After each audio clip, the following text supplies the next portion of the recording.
أعوذ بالله من الشيطان الرجيم بسم الله الرحمن الرحيم. Sebegitu gampangnya hilang amal-amal kita gara-gara tidak mampu menjaga keikhlasan kita, teman-teman.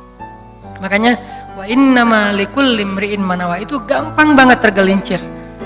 Itu halus banget, lebih halus daripada suara langkah-langkah semut.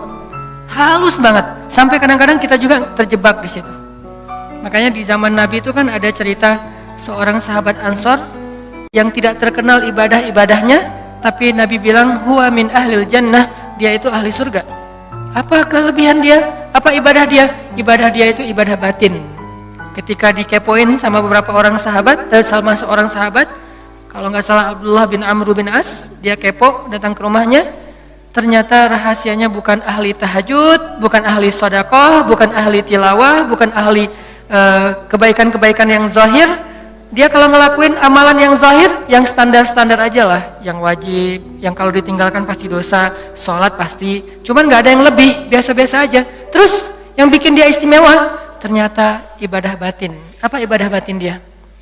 Dia bilang, saya tidak pernah dengki kepada orang lain. Kalau ada orang yang dapat nikmat, saya orang pertama yang bahagia. Kalau ada orang yang dapat musibah, saya yang paling sedih. Kalau ada yang orang berbuat salah, saya langsung mendoakan dan memaafkan dia. Inilah ibadah batin dia, teman-teman.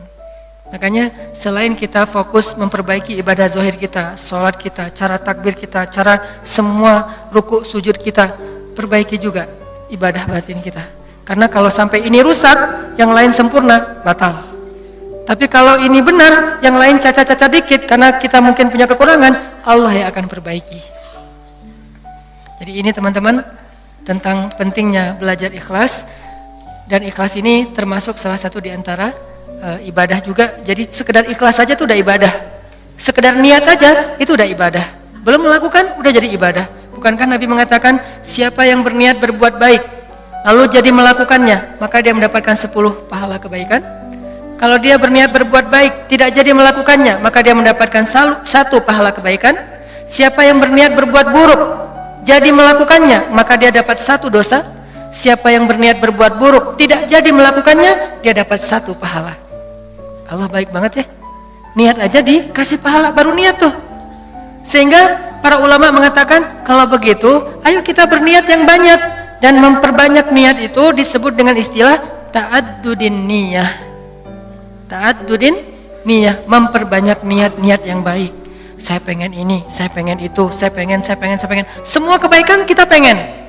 Maka pengen aja udah jadi pahala kebaikan yang utuh. Insyaallah tahun depan saya pengen umroh. Azam, niat yang kuat. Ya Allah, kasih saya rezeki. Saya pengen umroh. Udah nabung, ternyata nggak cukup. Maka tahun itu Allah catat kita sudah melakukan ibadah umroh sempurna. Dan bisa jadi lebih sempurna daripada orang yang melakukannya secara fisik. Kenapa? Orang yang melakukannya secara fisik masih ada ujian riya. Lagi di mana? Lagi umroh, posting. Tapi nggak semua orang yang posting umroh itu riya ya. Ini ke diri kita lagi nih, balik lagi kepada diri kita. No judgment. Bisa jadi dia posting, bisa jadi dia tinggalnya di bintang 5. Kadang-kadang umrohnya bareng dengan teman. Kadang-kadang kegodanya gini, umroh nih bareng dengan teman. Pas lagi makan, kan di hotel suka pas makan saling ketemu gitu kan, saling sharing. Dari mana aja? Baru selesai tawaf. Wah, Masya Allah udah selesai tawaf aja, kita baru aja tadi nggak jadi soalnya rame banget. Ya sih rame, tapi kalau kita kuat azamnya pasti lewat lah, bisa. Udah mulai nih. Udah berapa kali hari ini? Alhamdulillah baru 7 kali. 7 kali, gara-gara kita ucapin. Niat mengucapkannya itu nggak ada riya, teman-teman. Niat mengucapkan itu keceplosan aja, pengen ngomong gitu. Alhamdulillah udah 7 kali. Alhamdulillah baru 7 kali. Niatnya nggak ada riyanya sama sekali. Tapi begitu selesai mengucapkan, orangnya mengatakan, Masya Allah luar biasa 7 kali, hebat. Langsung datang setan, yuwaswis. Ya sih, mungkin di rombongan ini saya yang paling banyak rekor tawafnya. Atau kadang-kadang cium hajar aswad. Itu kan sesuatu banget ya, buat jamaah umroh dari Indonesia kan sesuatu banget. Jadi bisa dibilang cium hajar aswad itu kayak poin.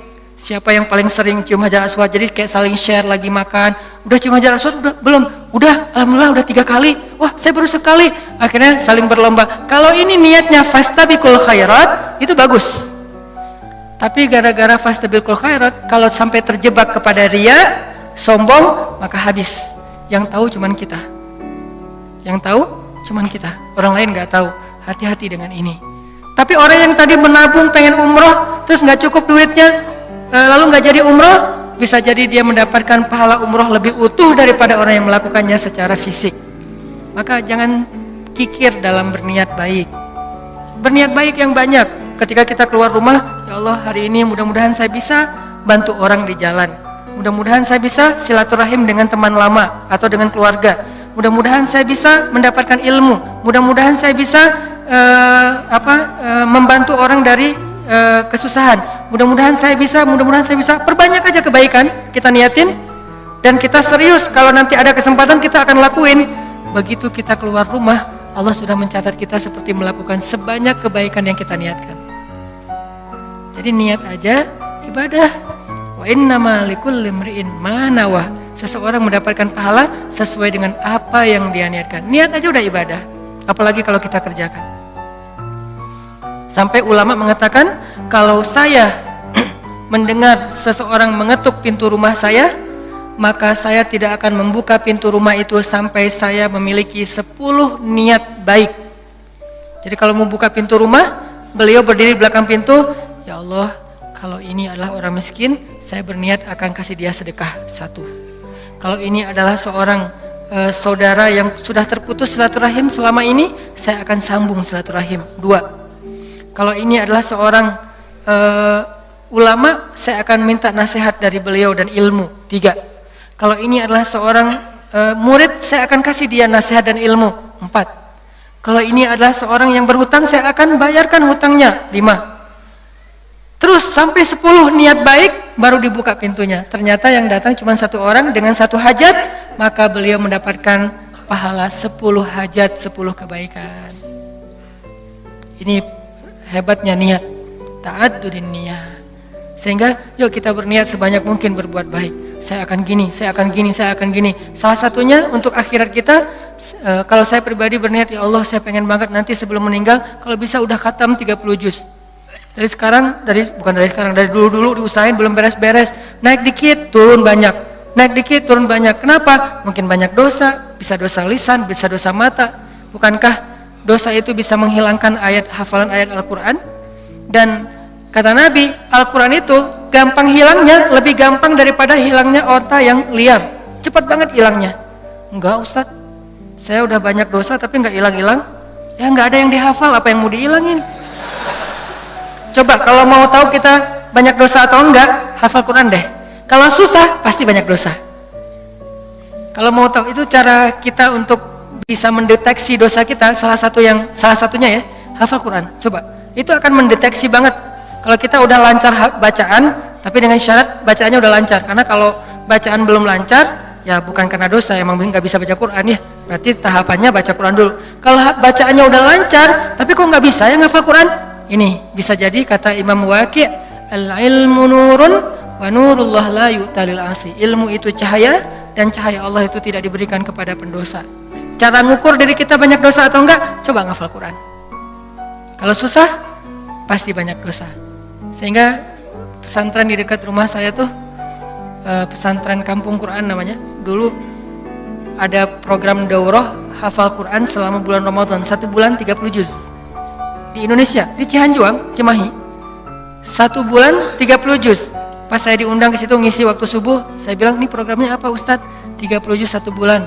Saya dalam hati, emang bisa?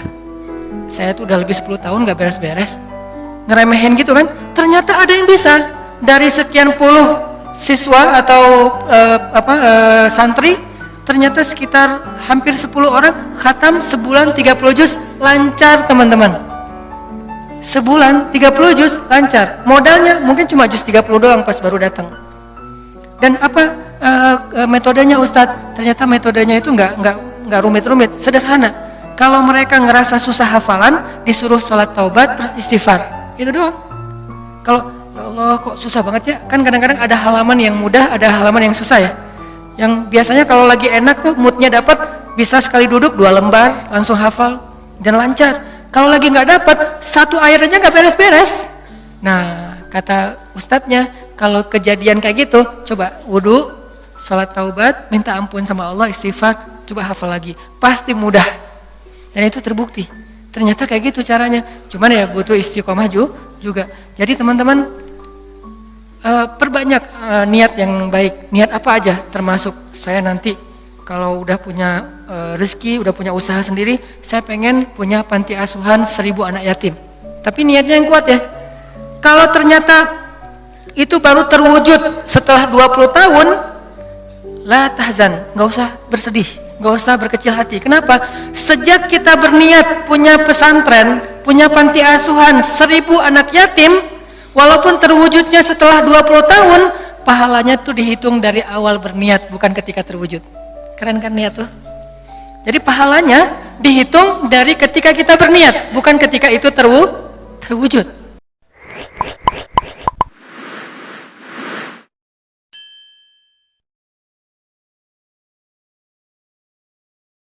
Fayron, liyasmut, mending diam aja deh.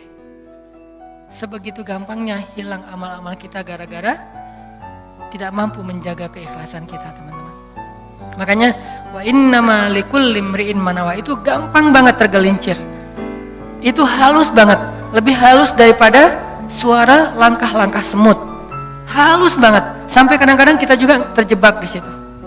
Makanya di zaman Nabi itu kan ada cerita seorang sahabat Ansor yang tidak terkenal ibadah-ibadahnya, tapi Nabi bilang huwa min ahlil jannah, dia itu ahli surga. Apa kelebihan dia? Apa ibadah dia? Ibadah dia itu ibadah batin. Ketika dikepoin sama beberapa orang sahabat, sama seorang sahabat, kalau nggak salah Abdullah bin Amr bin As, dia kepo datang ke rumahnya, ternyata rahasianya bukan ahli tahajud, bukan ahli sedekah, bukan ahli tilawah, bukan ahli kebaikan-kebaikan yang zahir. Dia kalau ngelakuin amalan yang zahir, yang standar-standar aja lah, yang wajib, yang kalau ditinggalkan pasti dosa, sholat pasti, cuman nggak ada yang lebih, biasa-biasa aja. Terus yang bikin dia istimewa, ternyata ibadah batin. Apa ibadah batin dia? Dia bilang, saya tidak pernah dengki kepada orang lain. Kalau ada orang yang dapat nikmat, saya orang pertama yang bahagia. Kalau ada orang yang dapat musibah, saya yang paling sedih. Kalau ada yang orang berbuat salah, saya langsung mendoakan dan memaafkan dia. Inilah ibadah batin dia, teman-teman. Makanya selain kita fokus memperbaiki ibadah zahir kita, sholat kita, cara takbir kita, cara semua ruku sujud kita, perbaiki juga ibadah batin kita. Karena kalau sampai ini rusak, yang lain sempurna, batal. Tapi kalau ini benar, yang lain cacat-cacat dikit, karena kita mungkin punya kekurangan, Allah yang akan perbaiki. Jadi ini teman-teman, tentang pentingnya belajar ikhlas. Dan ikhlas ini termasuk salah satu di antara ibadah juga. Jadi sekedar ikhlas saja itu udah ibadah. Sekedar niat aja itu udah ibadah. Belum melakukan udah jadi ibadah. Bukankah Nabi mengatakan siapa yang berniat berbuat baik lalu jadi melakukannya, maka dia mendapatkan 10 pahala kebaikan. Kalau dia berniat berbuat baik tidak jadi melakukannya, maka dia mendapatkan 1 pahala kebaikan. Siapa yang berniat berbuat buruk jadi melakukannya, maka dia dapat 1 dosa. Siapa yang berniat berbuat buruk tidak jadi melakukannya, dia dapat 1 pahala. Allah baik banget ya. Niat aja dikasih pahala, baru niat tuh. Sehingga para ulama mengatakan kalau begitu, ayo kita berniat yang banyak. Dan memperbanyak niat itu disebut dengan istilah ta'addudin niyah.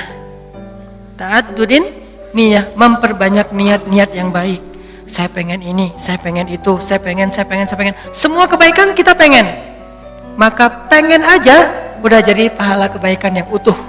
Insya Allah tahun depan saya pengen umroh. Azam, niat yang kuat. Ya Allah kasih saya rezeki, saya pengen umroh. Udah nabung, ternyata nggak cukup. Maka tahun itu Allah catat kita sudah melakukan ibadah umroh sempurna. Dan bisa jadi lebih sempurna daripada orang yang melakukannya secara fisik. Kenapa? Orang yang melakukannya secara fisik masih ada ujian riya. Lagi di mana? Lagi umroh, posting. Tapi nggak semua orang yang posting umroh itu ria ya. Ini ke diri kita lagi nih, balik lagi kepada diri kita. No judgment. Bisa jadi dia posting, bisa jadi dia tinggalnya di bintang 5. Kadang-kadang umrohnya bareng dengan teman. Kadang-kadang kegodanya gini, umroh nih bareng dengan teman. Pas lagi makan, kan di hotel suka pas makan saling ketemu gitu kan, saling sharing. Dari mana aja? Baru selesai tawaf. Wah, Masya Allah udah selesai tawaf aja, kita baru aja tadi nggak jadi soalnya ramai banget. Ya sih ramai, tapi kalau kita kuat azamnya pasti lewat lah bisa. Udah mulai nih. Udah berapa kali hari ini? Alhamdulillah baru 7 kali. 7 kali, gara-gara kita ucapin. Niat mengucapkannya itu nggak ada riya, teman-teman. Niat mengucapkan itu keceplosan aja pengen ngomong gitu. Alhamdulillah udah 7 kali. Alhamdulillah baru 7 kali. Niatnya nggak ada riyanya sama sekali. Tapi begitu selesai mengucapkan, orangnya mengatakan, Masya Allah luar biasa 7 kali, hebat. Langsung datang setan, yuwaswis. Ya sih, mungkin di rombongan ini saya yang paling banyak rekor tawafnya. Atau kadang-kadang cium hajar aswad. Itu kan sesuatu banget ya buat jamaah umroh dari Indonesia, kan sesuatu banget. Jadi bisa dibilang cium hajar aswad itu kayak poin